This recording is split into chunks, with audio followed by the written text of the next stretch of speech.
Friends, వీడియోకి like చేయండి, comment చేయండి, సబ్స్క్రైబ్ చేసుకోండి, కింద ఉన్న బెల్ ఐకాన్ని యాక్టివేట్ చేసుకోండి ఫ్రెండ్స్. ఇప్పుడైతే మనం వీడియోలోకి వెళ్ళిపోదాం అన్నమాట. ఫ్రెండ్స్, ఇవాళ వీడియో చూస్తున్నారు కదా, కాయిల్ అనేది మిత్సుబిషి ఏసీది అనమాట. అంటే దీనిది కాదు, మేము ఓన్గా ఒక ఫ్యాక్టరీకి వెళ్ళి ఇది చేయించామన్నమాట. అసెంబుల్ అంటే తయారు చేయించామన్నమాట. చూస్తున్నారు కదా, కాపర్ పైపు లోన సంబంధించిన చిన్న చిన్న గీతల్లాగా ఉంటాయి కదా, అవి మొత్తం కొత్తగా ప్రిపేర్ చేసి సెట్ చేసామన్నమాట. మేము చెప్పాము వాళ్ళకి, మిత్సుబిషి పాత కాయిల్ ఇస్తాము, దాన్ని ఇలా చేయాలి అనేసి. వాళ్ళు అయితే చేశారనమాట. చేసిన తర్వాత చూస్తున్నారు కదా, ఫోమో గట్ట వేసి నేనైతే రెడీ చేశాను. దీనికైతే ఇప్పుడు మనం ఇండోర్కి బిగిద్దాము.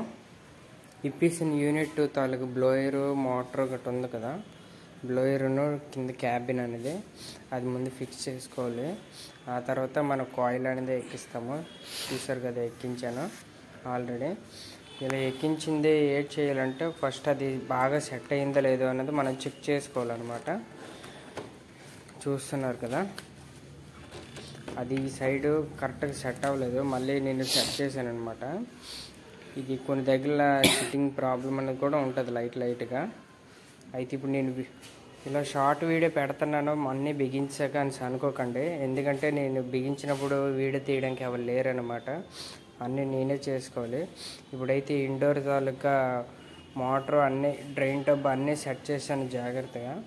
మన తక్కువ రేట్లోనే కాయిల్ అనేది అసెంబుల్ చేసి ఇచ్చారనమాట. మనకి కాయిల్ నీట్గా తయారు చేసి ఓన్గా మ్యానుఫ్యాక్చరింగ్గా ఇచ్చారు. నేనైతే ఇప్పుడు వైరింగ్ గట్రా కలిపి ఆన్ చేశాను అనమాట.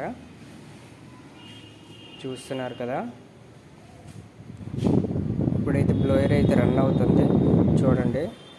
యూనిట్ మాత్రం బాగానే ఉంది, ఎక్కడ సౌండ్ అనేది నాయిస్ గట్రా లేకుండా చాలా స్మూత్గా అన్నమాట రన్ అవుతుంది.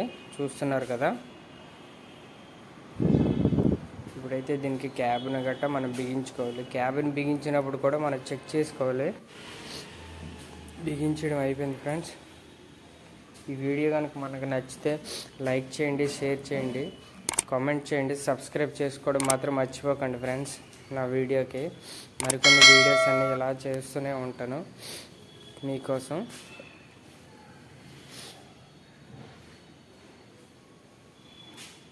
Okay friends.